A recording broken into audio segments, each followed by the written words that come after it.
오늘도 찾아주신 여러분, 반갑습니다. 그럼 오늘의 사연을 시작하겠습니다. 안녕하세요.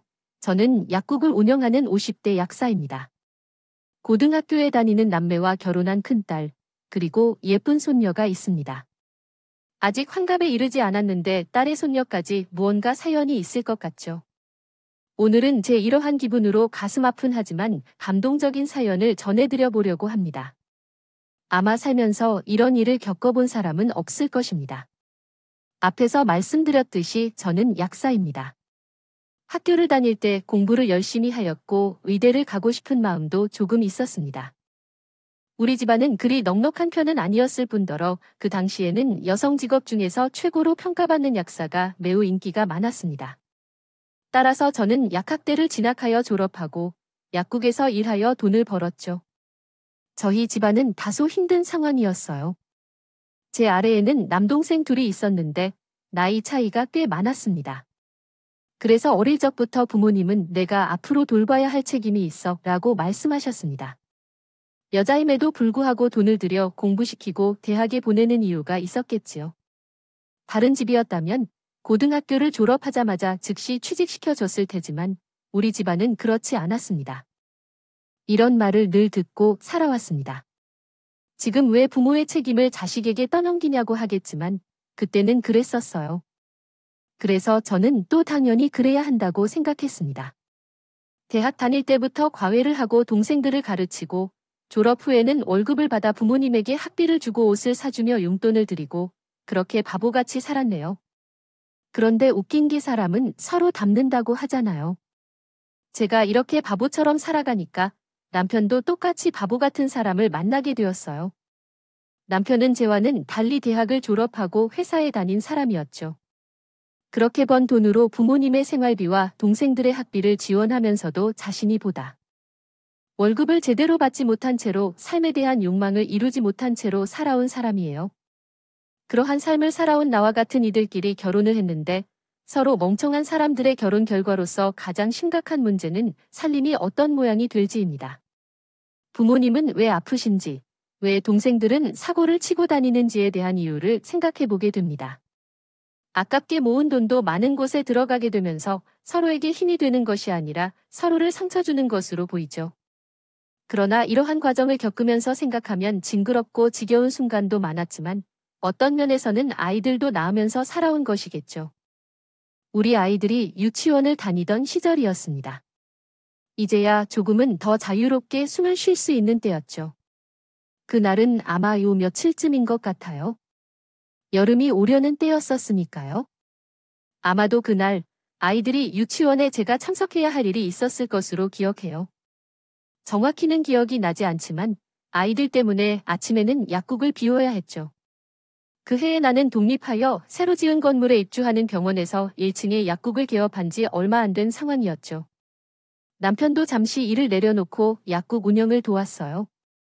그렇게 바쁘게 업무를 처리하고 약국으로 향했죠. 돌아왔을 때 약국 입구가 소란스러웠어요.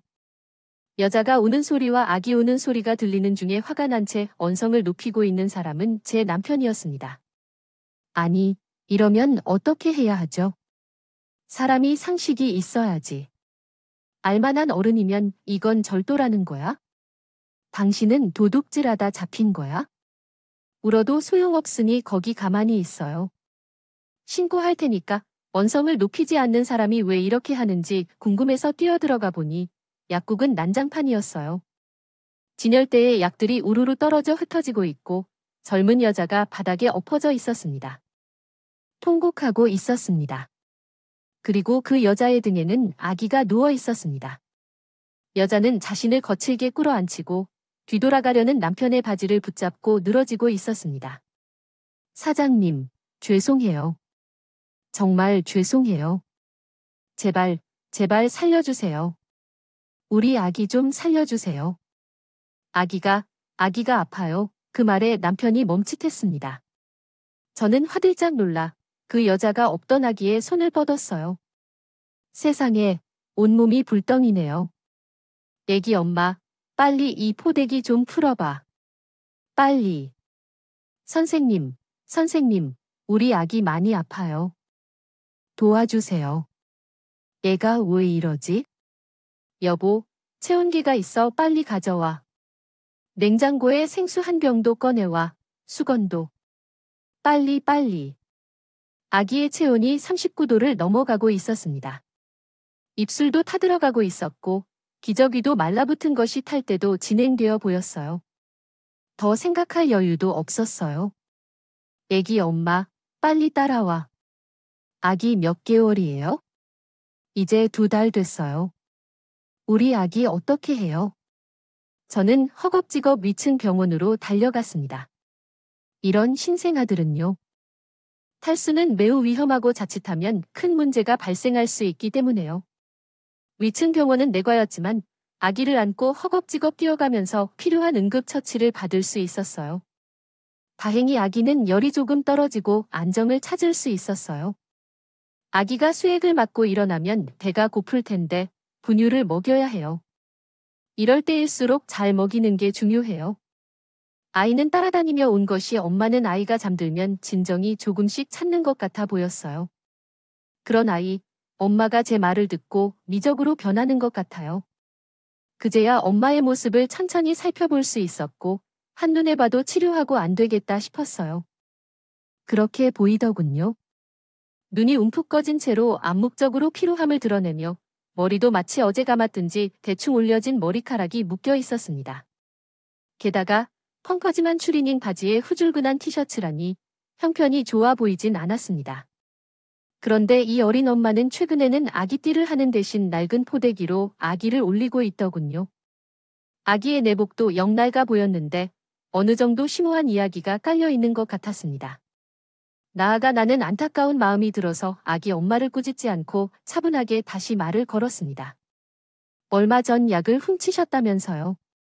왜 그 일을 벌인 건가요? 아기 치료비를 마련할 돈이 없었어요.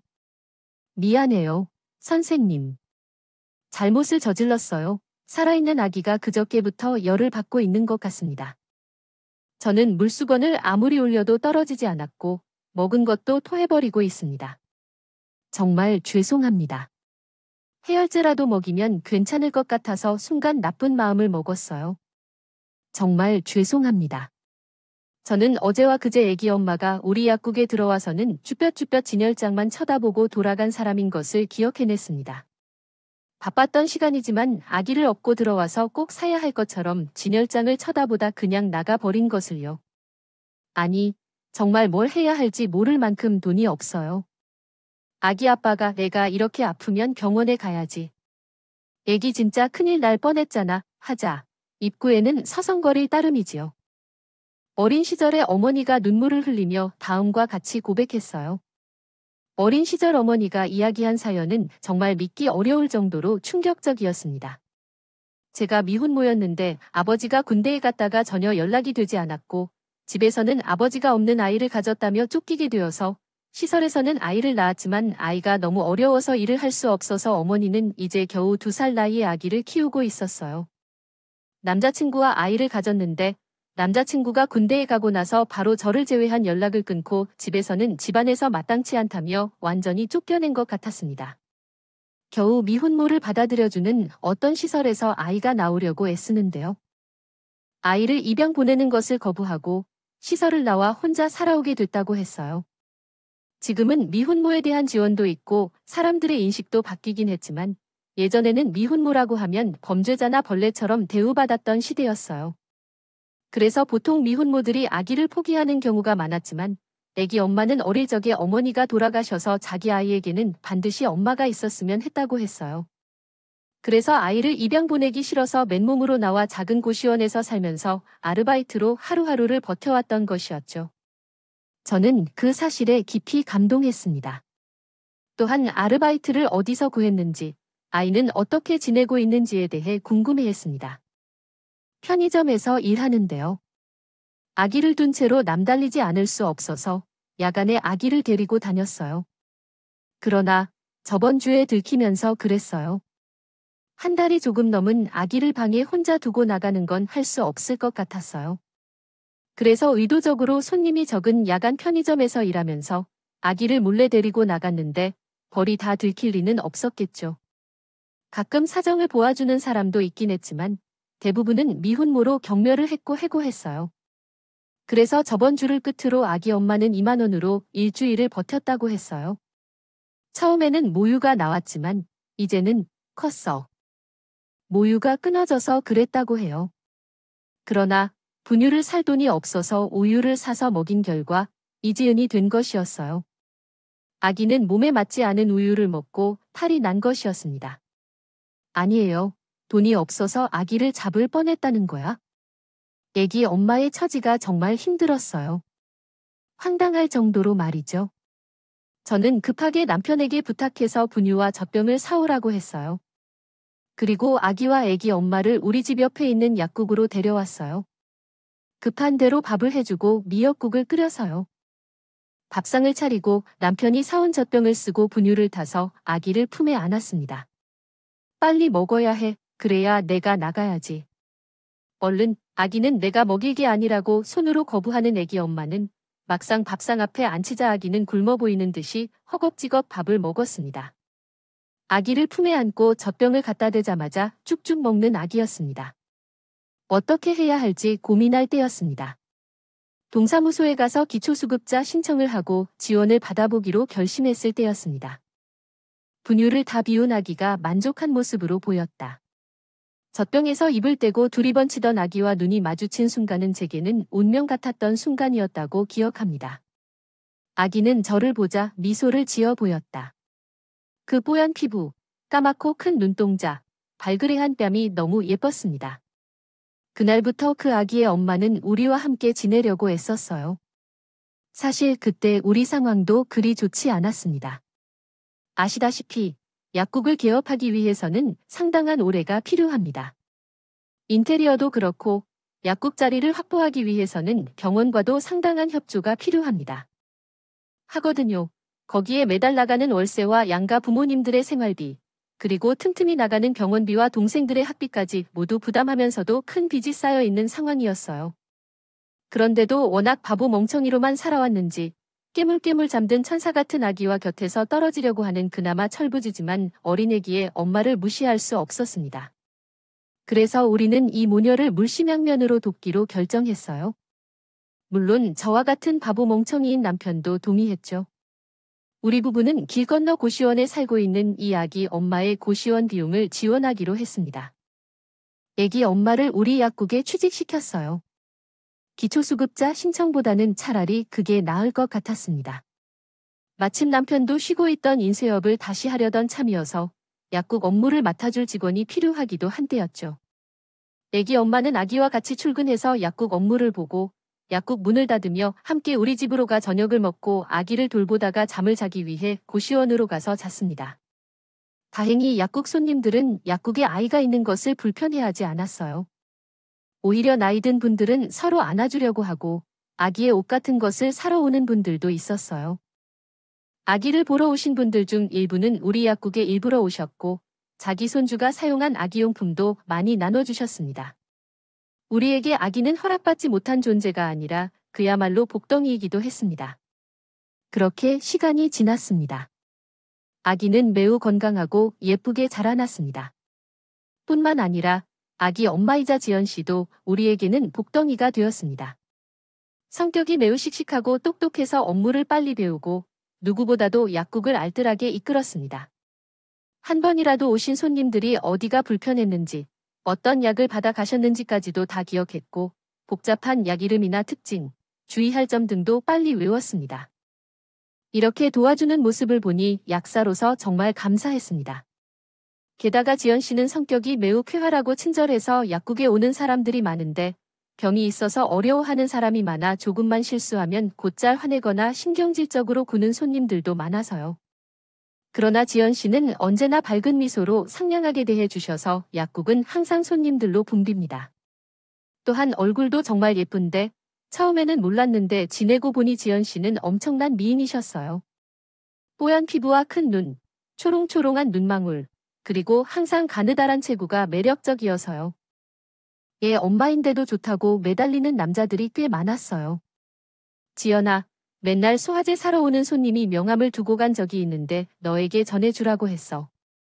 오, 엄마는 그냥 버리지 왜 그래요? 웬만하면 내가 버렸지. 근데 이번에는 사람이 훤하고 직장도 좋아 보인다고. 그 동네 사는 사람에게 물어보았어. 사람은 밝고 집안도 괜찮다고 했어.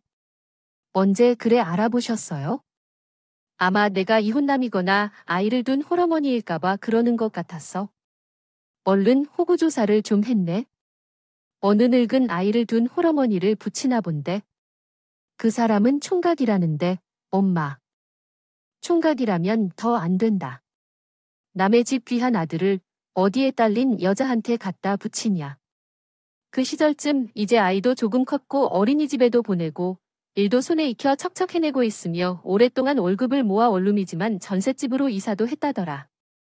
이제 한숨 돌릴 때가 아니었을까 생각했지만 그렇게 모아온 돈은 언제 그런 일이 있었는지 알뜰하게 사용하고 있다. 그러나 지연이는 과거 상처가 아직도 있는 것 같아 남자스럽게 고개를 숙인 채 있다. 동네 사람들은 우리 사이를 먼 친척 동생쯤으로 생각하며 지연이도 어떤 이유로 남편이 일찍 돌아가셨다고 하여 그렇게 이야기해 두었다. 그래서인지 지연이의 심정은 여전히 혼란스러워 보인다. 딸이 생긴 후 이혼한 남편으로부터 소개받은 노총각들을 중매자가 계속해서 소개해 주더군요. 때로는 노총각들이 지연이에게 마음을 둔 적도 있었지만 그에게 흔들리는 일은 없었어요. 가끔 젊은 때의 지연이가 아쉬웠던 생각도 들었지만 동시에 딸을 키우는 모습을 보며 대견하게 여겼어요. 어느 순간부터 지연이가 저를 엄마라고 불러주더니 우리 아이들과는 나이 차이가 있었지만 약국이 마감되면 함께 퇴근하고 집으로 돌아가 우리 아이들과 함께 식사하고 놀았어요. 해야 하면 안 될 것은 딱히 없으니 그러다 보니 자연스럽게 호칭이 엄마가 되었죠. 우리 아이 둘과 지연이. 그리고 지연이의 딸 졸지에 자식이 넷으로 늘어난 집에는 늘 북적북적하고 웃음이 넘쳤습니다. 그래서 지연이는 제 인생에서 그리고 우리 약국에서 없어서는 안 되는 사람이 되었죠. 하지만 경제적인 상황은 사실 점점 나빠졌습니다. 양가 부모님이 나이를 더 먹으시면서 병원비가 늘어났고 동생들의 학비 지원은 끝났지만 지연이가 있고 아이들이 자라면서 돈이 들어가야 할 곳이 많아졌거든요. 그런 상황 속에 있을 때였습니다. 특히나 힘들었습니다. 건물주가 갑자기 월세를 3배나 올린 거였죠. 네, 아니요. 갑자기 3배를 내라니요. 사모님. 갑자기 그러시면 저희는 어떻게 해요? 저희가 여기서 몇 년 동안 약국을 운영했는데 갑자기 이러시면? 갑자기라니 약사님 말을 제대로 해야지. 다음 달에 계약이 끝나는데 재계약하려면 월세를 더 내시던가 아니면 나가주세요. 네, 나가라니요? 저희가 나가면 병원은 어떻게 해요? 근처에 가까운 약국도 없는데 갑자기 월세를 이렇게나 올리시는 건 저희에게 나가라는 말씀이신 것 같아요. 병원은 그저 병원일 뿐인데 그쪽에서는 왜 그랬는지 걱정이 되네요. 어쨌든 우리는 그렇게 할 거니까 다음 달까지 어떻게 할지 이야기를 나눠보는 게 좋겠어요. 검을 주고 이렇게 이야기했는데 갑자기 전화를 끊긴 하더라고요. 월세를 3배나 올린다는 말은 나가라는 것과 다름없죠. 게다가 건물주는 2층 병원장의 누나였던 것 같아요. 확실히 우리를 쫓아내려 하고 새로운 약사를 데려와서 약국을 열 생각인 듯했네요. 엄마가 뭐래?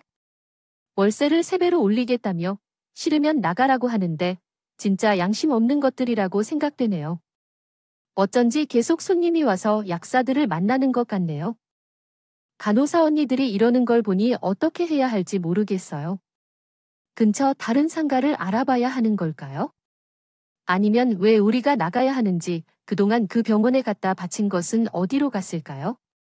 매달 사립비 내는 것도 모자라 병원 회식에서 점심식대까지 모두 우리가 부담해야 하고 자기들 친인척들 영양제는 항상 여기서 가져가고 있어요. 이런데도 지들 덕분에 먹고 산다고 거들먹거리는 것 같아요. 병원 손님도 없으면서 우리 약국 보고 오는 사람들은 많다는 건 아시나요? 정말 그래도 어쩌려고 하는 건데 친누나가 건물 주니까 앞으로 야구장을 새로 개업한다면 약사에게 목돈을 받을 수 있다는 게 결국입니다. 그래도 이렇게 될 수는 없어요. 그동안 우리가 바쳤던 것이 얼마인데요. 솔직히 말해서 그 병원이 우리 없었으면 망할지도 몰라요. 우리 약국을 좋아해서 이 병원으로 오는 사람이 얼마나 많은지 알잖아요. 우리 지연이는 이제 다 컸어요. 약국에서 어떻게 운영되는지도 다 알고 있어. 걱정 마세요. 어떻게든 잘 될 거예요. 그런 걱정 마시고 점심시간이 끝나면 손님을 맞을 준비를 하세요. 말은 이렇게 했지만 가슴은 답답했죠. 우리 부부는 사실은 은행에 상당한 자금을 가지고 있었어요. 약국이 잘 안 되는 것은 아니었지만 약국 입장에서는 병원에서 준 처방전에 의지해야만 했기 때문에 병원에 맞춰야 할 상황이었습니다. 그래서 약국에서 매달 수익금의 일정 부분을 병원에 전달하거나 혹은 병원의 임대료를 일정 부분 부담하는 것이 관례가 된 지는 오래되었습니다. 저희 약국은 위층에 위치한 내과의 소유주에게 존경을 표했지만 건물 자체가 병원 원장의 누님 소유이며 두 형제는 욕심 많은 사람들이었습니다. 그래서 저희 또한 바라는 것이 많았고 가지고 싶은 것도 많았습니다. 최대한 조화를 이룬다고 생각했지만 그 형제는 저희를 내쫓고 자신들에게 더 큰 이익을 줄 새로운 사람을 찾으려 했습니다. 이곳을 떠나면 어디로 가야 할지 모르겠고 권리금도 받을 수 없을 것 같습니다. 대출이자에 대한 처리 방법에 대해 고민이 많습니다. 몇일 동안 고민해도 해결책을 찾지 못했습니다. 무슨 방법이 없는지 도저히 모르겠어요. 과일 바구니를 들고 건물주 여성을 찾아뵀지만 어떤 이유에서인지 그녀의 반응은 차가웠습니다. 정말 왜 그렇게 약하게 대하시나요? 제가 약사인데 그런 태도를 본 적이 없어요. 경험이 많지 않아서 그런 걸까요? 약국에서도 잘 처리되는데 더 많은 배려를 당부하신 거죠. 그동안 저희가 호의를 베풀어준 덕분에 호의호식했을 때도 있잖아요. 이젠 보답의 시간이 되었다고 생각해요. 너무 뻔뻔한 행태가 아니에요. 그렇죠. 왜 이런 말을 하시나요? 우리가 이렇게 최선을 다하는데 알아봐 주셨잖아요. 충분한 성의를 보여드리기도 했는데 만약 이곳을 떠나게 된다면 어디로 가야 할지. 없어요. 그동안의 정이 있는데 좀 생각해 주세요. 누가 그런 소리를 할까요? 그동안의 정이 있는데 우리한테 이렇게 할 수 있다고요? 우리 덕분에 먹고 사는 거잖아요. 그걸 제가 모르는 게 아니에요. 그렇다고 하더라도 월세를 갑자기 3배 올리시면 우리가 감당을 할 수 없어서 그래요. 사실 약국 덕분에 손님도 더 늘어나셨잖아요. 저희 사정 좀 생각해 주세요. 참, 뻔뻔하네요. 약국 덕분에 더 많이 늘어난데 어디서 이런 헛소리를 하나요? 진짜 뻔뻔하네. 우리 덕희가 먹고 사는 주제에 하긴. 그러니까 어디서 아빠 없이 자식 키우는 동생이랑 같이 약국이나 가지. 몸을 이렇게 방심스레 헐어놓은 여자랑 약국. 어디 더러워서 가겠어. 내가 남 부끄러워도 당신들 내쫓을 거야. 뭐, 당신 말 다 했어. 안 그래도 말도 안 되는 헛소리를 늘어놓는 건물주의자를 상대하느라 인내심의 한계를 느꼈는데 그 여자 입에서 지연이의 이야기가 나오자 저는 바로 폭발해버렸어요. 살면서 한 번도 남과 그렇게 싸워본 적 없어서 그날 그 여자와 머리카락을 잡고 길에서 구르며 싸웠어요. 난리가 났다는 소식을 듣자 지연이가 달려와서 싸운 이유를 알게 되었어요. 병원장과 건물주 여자는 다음 달이 되더라도 즉시 나가라며 고소를 하겠다고 난리가 났어요. 엄마는 대체 왜 그러셨어요? 제가 사과하고 올게요. 무릎 꿇고 죄송하다고 말하고 올게요. 속상해 정말. 우리 엄마 얼굴 다 까졌네요. 어쩔 줄 몰라 하며 제 얼굴에 약을 바르다가 사과하러 가겠다는 지연이의 손을 잡고 끌어안았습니다. 됐어. 아주 못된, 저급한 인간들이야. 너는 말도 섞지 마. 어디서 남의 소중한 집 자식을 보고 더럽혀 사는지. 소리야. 우리는 10센트짜리를 살 거야. 아무튼 이 주제는 걱정하지 마. 우리가 어디를 가더라도 굶어 죽지 않을 거야. 우리가 나갈 때 엄마가 병원에 있는 동안 얼마나 잘 됐는지 한번 봐보자. 지연이는 그 자리에 주저앉아서 미안하다고 울었어. 나 때문에 엄마가 참지 못하셨다니 미안해요. 제가 여기에서 엄마를 욕하고 싶은 게 아니에요. 그게 무슨 소리야? 너는 한때 실수를 했을지 모르지만 그 실수를 자백하고 책임지며 최선을 다한 어른이어야 해. 욕을 듣기 위해서는 잘못을 했을 때 후회하고 참회하는 사람이 욕을 듣는 거지. 너처럼 올바르게 살아가는 사람은? 칭찬받는 것이 중요해. 괜찮아요. 이제부터 욕하는 사람들은 제가 그들의 머리를 쥐어뜯어버릴 거예요. 그날 지연이는 저를 껴안고 한참을 울었습니다. 다음 날부터 우리는 새로운 약국을 찾아야 했어요. 당연히 쉽지 않은 과정이었습니다. 게다가 오랫동안 지냈던 장소를 떠나 새로운 곳으로 가야 했기에 과연 잘 해낼 수 있을까 걱정도 했어요. 거기에 새로운 약국을 열기 위한 작은 문제까지 생각하니 솔직히 답답하기도 했죠. 그렇게 답답한 어느 날 오후 아주 잘생긴 청년이 약국으로 들어왔습니다. 들어왔어요. 키가 훤하고 생김새도 반듯한 청년이었어요. 옷차림도 말끔해서 아주 멋있는 모습이었죠. 동네에서 처음 보는 잘생긴 청년이라 눈길이 가더군요. 약국에 들어와 잠시 망설이던 청년이 다가와서 저에게 질문을 했습니다. 죄송합니다만 혹시 여기에 최지연이라는 분이 계신가요? 지금까지 우리 지연이에게 반한 청년인가 싶어서 얼굴을 자세히 뜯어보았습니다. 약간 긴장한 듯한 표정이었어요. 맞아요. 최지원 씨는 지금 잠깐 자리를 비웠는데 언제 다시 오시나요? 조금 기다려도 될까요? 그러세요. 아마 금방 올 거예요. 저는 무슨 일 때문에 그런지 물으려다 말았습니다.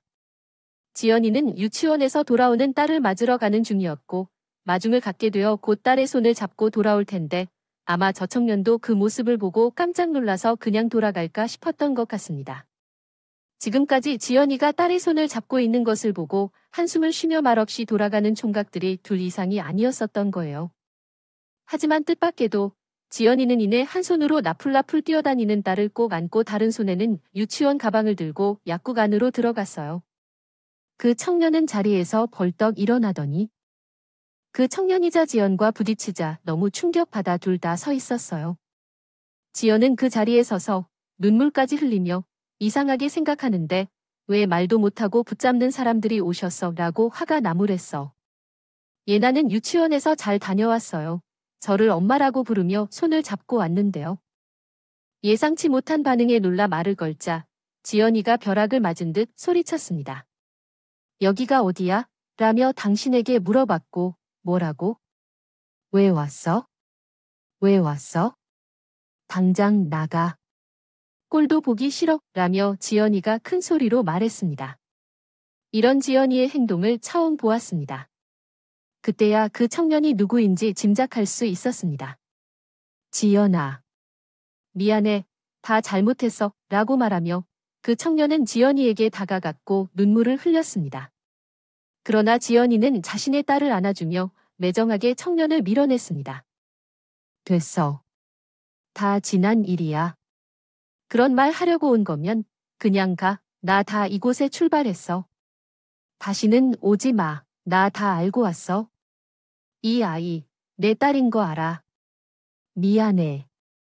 나 너를 버린 건 아니야? 지금까지 계속 찾고 또 찾으러 다녔어. 거짓말하지 마. 벌써 7년이야.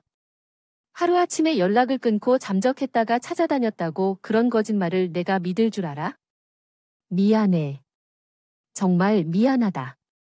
정말 죽을 죄를 지었어. 그 청년은 지연이를 껴안고 펑펑 눈물을 흘렸습니다. 저는 한참 지연이와 청년을 달래고 나서야 사연을 들을 수 있었네요. 청년의 입에서 나온 말은 정말 매우 어이없고 감동적인 이야기였습니다. 그 이야기를 듣고 지연이와 저는 그 자리에 놀라서 주저앉을 정도였습니다. 사실 지연이는 고등학교를 졸업한 뒤 직장 생활을 하고 있었습니다. 대학에 진학하고 싶었지만 집안의 형편이 어려웠기에 그러지 못했다는 것이었습니다. 친엄마가 일찍 돌아가셔서 아버지와 새엄마, 그리고 의붓동생이 있었지만 무관심한 아버지와 더 무관심한 새엄마는 지연이에게 신경을 쓰지 않았습니다. 악착같이 돈을 모아 대입 공부를 하다가 만난 것이 바로 이 청년이었다는군요. 과외 선생을 구하다가 선생과 제자로 만나게 되었고 곧바로 불같은 사랑에 빠지게 된 것이었죠. 하지만 얼마 지나지 않아 부잣집에 멍군대에 다니고 있던 청년의 부모님이 지연이의 존재를 알게 되었대요. 당연히 둘 사이를 엄청 반대했다고 합니다. 그런데 어릴 때 둘은 부모님이 반대하자 어리석은 생각을 한 것이죠. 바로 임신을 하면 받아들여 줄 것이라고 생각했던 그런 생각은요.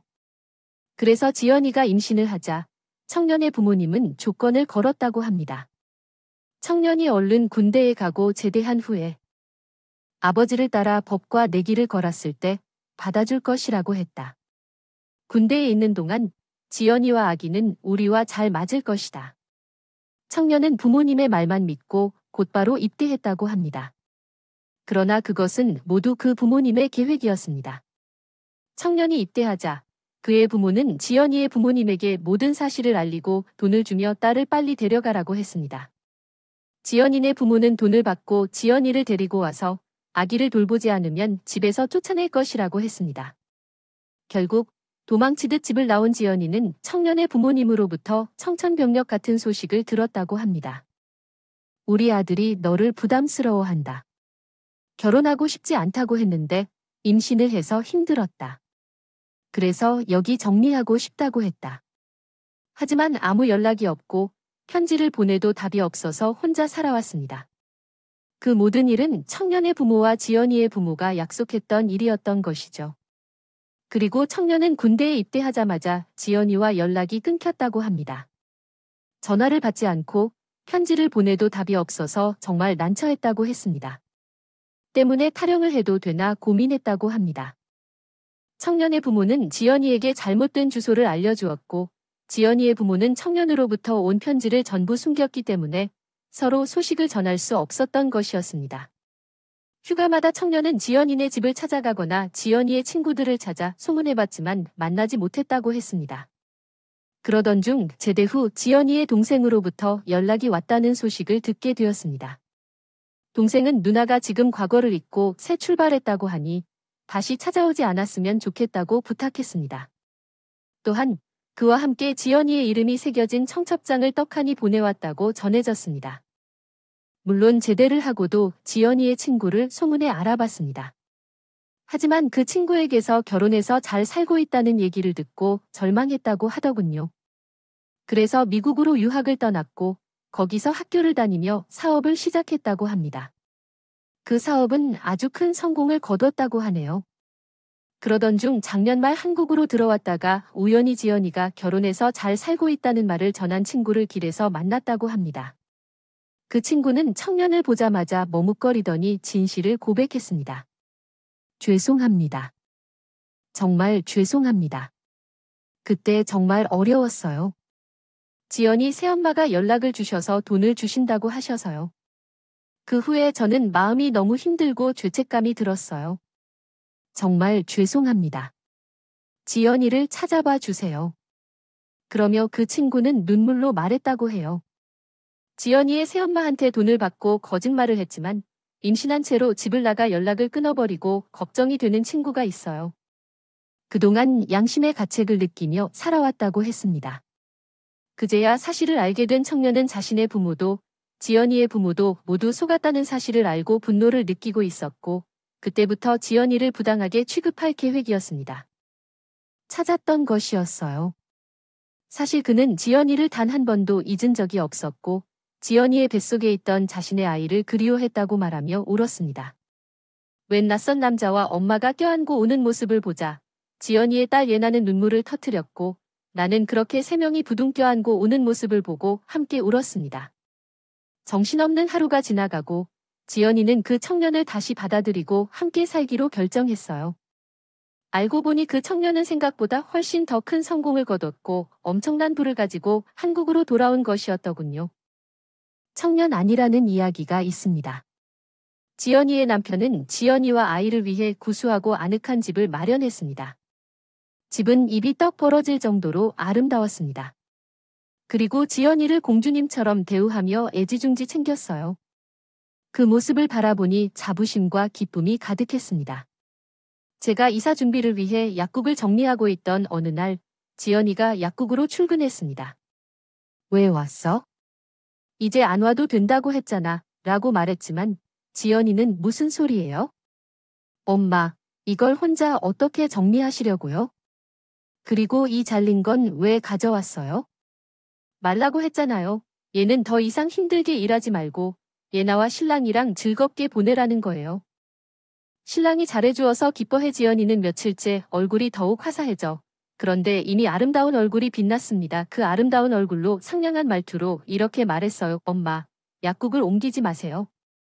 이사 안 해도 돼요? 왜 갑자기 건물주인 여자분이 마음이 바뀌었다고 해요? 그럴 것 같아요. 건물 주인이 바뀌었으니까? 그러니까 주인이 바뀌었어요. 누가 건물이 팔린 것 같아요. 지연이는 아름답게 웃으며 서류 한 장을 내밀었어요. 건물 매매 계약서였는데 그곳에는 세상에서 제 이름이 적혀 있었습니다. 있었습니다. 이제 이 건물은 엄마의 것이에요. 이게 뭐죠? 이게 다 뭐예요? 제가 엄마의 허락을 받지 않고 조금 했어요. 미리 말해도 싫다고 하실 거 알고 있었어요. 엄마, 제발 받아주세요. 이걸로 내가 받은 은혜를 다 갚을 수는 없겠지만 부탁이에요. 저는 기절할 뻔했습니다. 지연이의 살아온 이야기를 듣고 지연이의 남편이 우리 약국에 있던 건물을 제 이름으로 사들인 것이었어요. 제가 아무리 이런 경우는 없다고 해도 지연이와 지연이의 남편은 막무가내였습니다. 엄마가 없었으면 우리 예나는 그때 잘못될지도 몰라요. 알잖아요. 그날뿐만 아니라 엄마 없었으면. 진짜 혼자 어떻게 살았을지 상상이 안 가요. 엄마는 제가 예나 목숨을 살려주신 분이에요. 그러니 부담스럽게 생각하지 마시고 제발 받아주세요. 그래서 제가 계속 여기서 일하게 해주세요. 부탁이에요. 제 장모님, 그렇게 해주세요. 이건 저가 드리는 게 아니라 우리 아내와 제 딸을 살려주신 신세를 갚는 거예요. 이걸로 다 갚아질지는 모르겠지만 제발 부탁드립니다. 그 청년은 아이의 저를 장모님이라 부르며 부탁했습니다. 저는 이것을 받아야 할지 말아야 할지 얼떨떨했어요. 사람 팔자 모른다더니 지연이도 그렇고 저도 그렇고요. 동네에서 괄시본 미혼모를 곧 쫓겨날 것 같았던 나는 한 번에 부유한 집 사모님과 건물주로 삶이 변했습니다. 그뿐만 아니라 엄마, 나한테 엄마 허락도 안 받고 있어서 미안한데 2층 내과를 비우라고 했어요. 그렇지 않으면 월세를 3배로 올릴 거라고 알고 보니 누나에게 월세도 안 내고 있었더라고요. 게다가 건물주 아줌마도 돈이 필요한지 더 비싼 가격을 주니까 동생이든 뭐든 급하게 팔았죠. 병원을 비우라고 해서 이런 게 어디 있냐고 소란을 피우다가 남매가 싸우고 하는데 뭐 알아서 해결하겠지요. 나는 그 이야기를 듣고 한참 동안 웃었습니다. 야무진 지연은 나 대신 한다. 복수도 시원하게 해주었어요. 결국 횡포를 부리던 2층 내과는 나가고 그곳에는 성실하고 진심으로 환자를 대하는 의사가 새로 자리를 잡게 되었네요. 당연히 병원은 더 잘 되었고 우리 약국은 훨씬 더 번창해서 옆가게까지 넓혀 더 크게 확장했습니다. 지연이의 남편은 아예 미국 생활을 정리하고 한국으로 들어와 사업을 이어갔어요. 수완이 좋은 것인지 사업은 한국에서도 크게 번창했죠. 지연이의 남편 덕분에 제 남편의 사업도 같이 성공했습니다. 지연이의 남편은 장인어른의 인쇄소에 부탁을 드려야겠다며 자신의 회사를 번창시켰어요. 일감을 전부 맡겨준 덕분이었어요. 지연이는 그 와중에도 변함없이 약국에 출근하고 아이를 키우며 남편의 식구 역할까지 다 했어요. 게다가 틈틈이 공부를 하여 대학에 입학했죠. 그것도 약대에 합격한 거예요. 약대에 합격한 날, 우리는 모두 껴안고 흐뭇해하며 기뻤어요. 제가 엄마처럼 약사가 되는 게 꿈이에요. 약국을 이어받아야 하니까요. 진심으로 열심히 하여 엄마처럼 좋은 약사가 될 거예요. 이렇게 말하며 우는 지연이는 세상에서 가장 자랑스럽고 아름답고 대단한 내 딸이랍니다. 그 사이에 지연이의 시부모님이 찾아오셨어요. 지연이에게 용서를 빌고 화해 손길을 건넸지만 지연이의 신랑은 단번에 그 손길을 뿌리쳤습니다. 아들의 여자친구가 마음에 안 들 수도 있고 반대를 할 수도 있지만 이렇게까지 속일 수 있어요? 어떻게 아이까지 가진 사람을 내쫓을 수가 있으시냐고요? 그 아이는 다른 어린이도 아니고 어머니와 아버지의 손주잖아요. 제가 빌고 부탁하고 아버지 어머니가 하는 대로 다 했는데 7년 넘게 속이고도 뻔뻔하게 그동안 지연이를 욕만 하시고 제가 그것도 모르고 얼마나 이 사람을 원망했는데 가세요. 본인들의 욕심 때문에 자식이 어떻게 되던 말던 신경 쓰지 않는 사람은 부모 자격이 없다고 생각합니다. 없어요. 가세요. 그리고 다시는 연락하지 마세요. 너무 어이가 없었던 건 뻔뻔하게도 지연이의 새엄마와 그 아빠라는 인간, 남동생까지도 어떻게 알았는지 지연이를 찾아왔던 겁니다. 그들은 아주 비굴한 웃음을 흘리며 지연이에게 다가왔어요. 아유, 얘가 내 딸이야. 어쩜 널 닮아 너무 예쁘다. 잘 키웠네, 잘 키웠어. 아유, 얼마나 고생이 많았니? 응, 지연이는 코웃음을 쳤다. 누구신데 아는 척 하시는 거예요. 저 아세요. 너, 엄마에게 그게 무슨 말버릇이냐? 아무리 그래도 예의는 지켜야지. 지금 예의라고 말씀하셨어요. 아버지가 그런 단어를 입에 담으니까 너무 어색하네요. 그러는 아버지는 그렇게 예의를 찾으시느라 딸이 울면서 한 번만 살려달라고 부탁해도 그렇게 모르는 척 하셨어요. 제가 그렇게 부끄러우시다면서 다시는 연락하지 말라고 하신데 왜 찾아오신 거죠? 누나, 삐졌어 말이 너무 심하네요. 우리에게 섭섭했던 거 알아요. 그래도 부모님이시니까 속마음은 그런 게 아니라는 거 알잖아요. 아니, 몰라요. 그리고 너는 그 입 다물어야 해. 내가 언제부터 그런 식으로 다가오기 시작했는지. 그래요. 너, 내가 고소해 너를 감방에 가둔 걸 고마워해야 할 거야? 미쳤어. 왜 넌 말이 너무 심하게 하는 거야? 동생한테 돌려받아 줄 수 없지? 동생, 어이가 없어서 계속 동생이니 엄마니 하는데 그만 좀 해줄래? 부모나 가족, 세상 어떤 부모 가족이 임신한 딸이 울면서 살려달라고 비는데 발길질을 하는 거야? 어떤 부모가 아이를 떼지 않고 온다면 우리가 알아서 해준다고 협박하는 게 가족이라고? 게다가 거기서 돈을 받았다며 지연은 분노로 몸을 부들부들 떨었습니다. 그리고는 말했습니다. 그리고 아버지.